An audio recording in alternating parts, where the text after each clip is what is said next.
Breathe. The air enters your lungs like a quiet river slipping into the sea, cool and inevitable. Feel the weight of your body pressing into the chair, the subtle pulse in your wrists, the faint warmth behind your eyes. This moment, this precise now, holds everything, yet within it stirs a whisper. Who is the one noticing? A child once believed the world spun around a single name, a face in the mirror that smiled back with certainty. But watch closely, already the reflection flickers.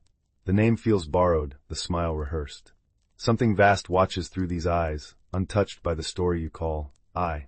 Recall the scent of rain on hot pavement when you were 7, how the steam rose in ghostly curls as you crouched beside a puddle, poking it with a stick. Your mother called from the porch, voice sharp with worry, and you straightened, suddenly aware of being seen-eyed. The stick dropped. Innocence cracked open like an egg, yolk of pure being spilling into the need to appear good, safe, lovable. That afternoon you learned the first rule. Adjust the mask before anyone notices the raw face beneath. The puddle reflected clouds, not truth. You walked inside, shoulders rounded to shrink the target of judgment, and the game of adaptation began. Years layered like sediment.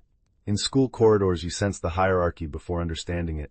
Taller boys with easy laughs, girls whose hair caught light like spun gold. To belong, you mimicked their cadence, swallowed syllables that felt foreign, laughed half a beat late.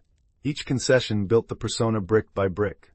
Imagine a boy named Elias, freckles like scattered cinnamon, who loved drawing dragons in the margins of math homework.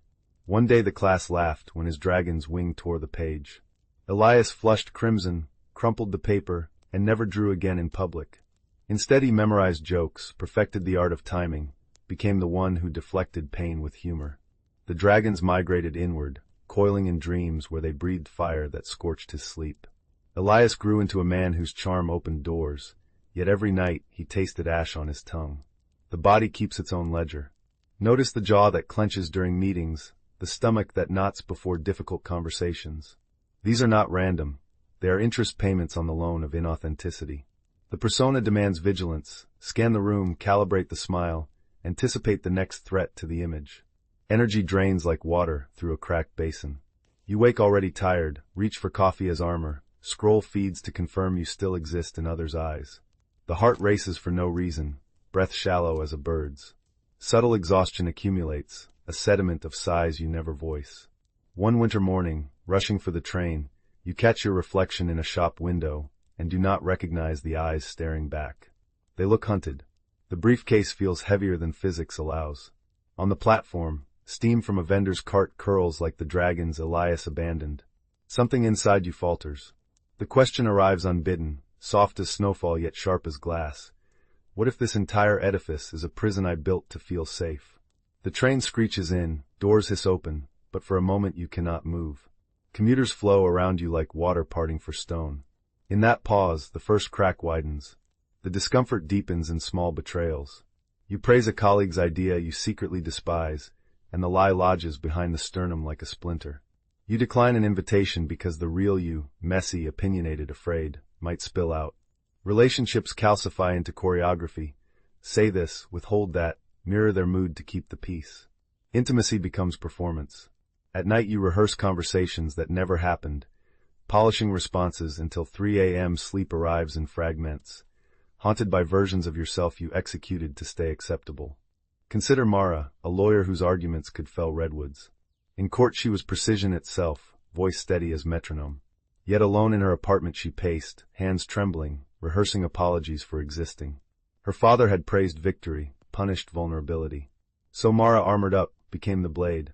Success piled high, partnership offers, magazine profiles, but each accolade rang hollow like tapping glass. One evening, cross-examining a witness, she heard her own voice crack on a simple question. The jury didn't notice, but inside her something shattered. She won the case, then sat in her car and wept without sound, windshield blurring with city lights. The blade had turned inward. The cost compounds. Shoulders hunch under invisible yoke. Digestion falters. Food becomes enemy or anesthetic. Skin breaks out in protest. Doctors prescribe pills for anxiety you cannot name, because the name would indict the life you curated. You scroll self-help lists, 10 ways to be more authentic, then close the tab, ashamed of needing them. The persona, once savior, now jailer. Every mirror accuses. Every silence between heartbeats asks, how long will you carry this corpse of a self? Then the crisis arrives, not with trumpets, but with a whisper that grows into roar. Perhaps it is the email you cannot bring yourself to open, the lover who leaves saying, I never really knew you, the diagnosis that strips away tomorrow's illusions. Or perhaps it is quieter, standing in the grocery aisle unable to choose between brands because none matter. The floor tilts. The carefully constructed world reveals its cardboard seams. You have been puppeteer and puppet both, strings cutting into wrists. In that moment of vertigo, the false self sways like a tower in earthquake. Descend. The only way out is through. Follow the tremor in your chest downward, past the solar plexus, into the cellar where the unwanted guests wait. They have been knocking for decades. Open the door. Rage sits there, red-eyed, fists clenched around every injustice you swallowed. Beside it cowers shame, small and ancient, whispering you are the mistake. Greed paces, calculating what was never enough. Envy sharpens its nails on the wall. They are grotesque in the half-light, yet their eyes hold recognition.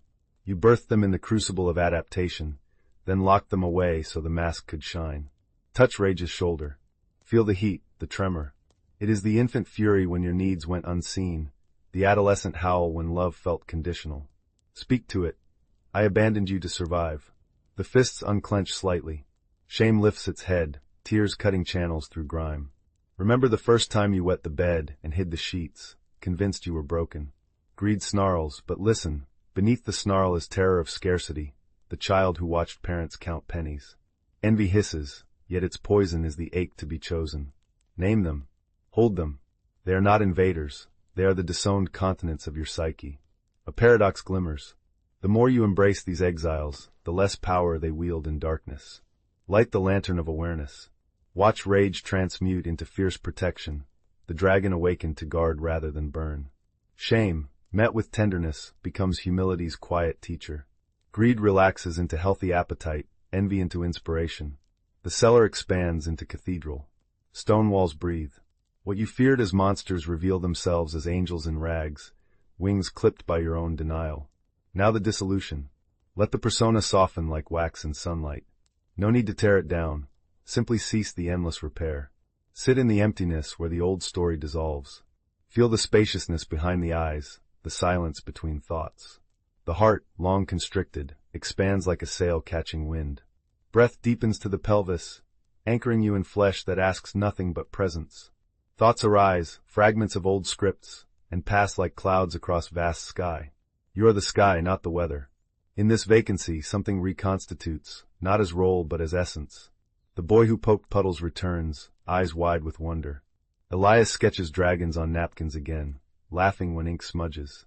Mara argues passionately in court, then goes home to dance alone in her kitchen, barefoot, tears and sweat mingling.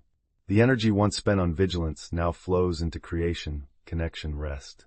Relationships transform. You meet others as they are, not as props in your drama. Apologies come swift and clean. Laughter rings true, no longer timed. Integration is not arrival, but ongoing dance.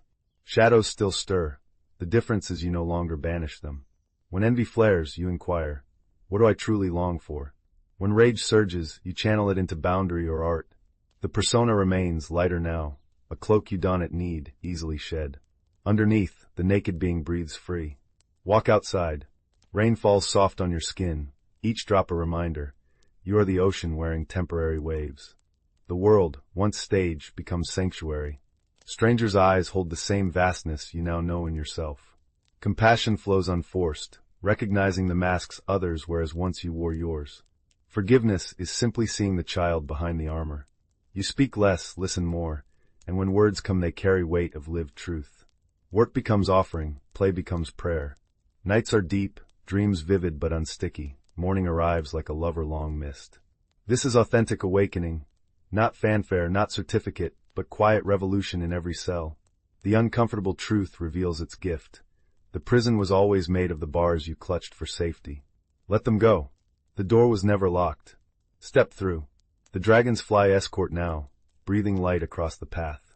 And in the center of your chest, a small steady flame burns, neither proud nor ashamed, simply alive. Carry it gently. The journey continues, one breath at a time, into the wide open.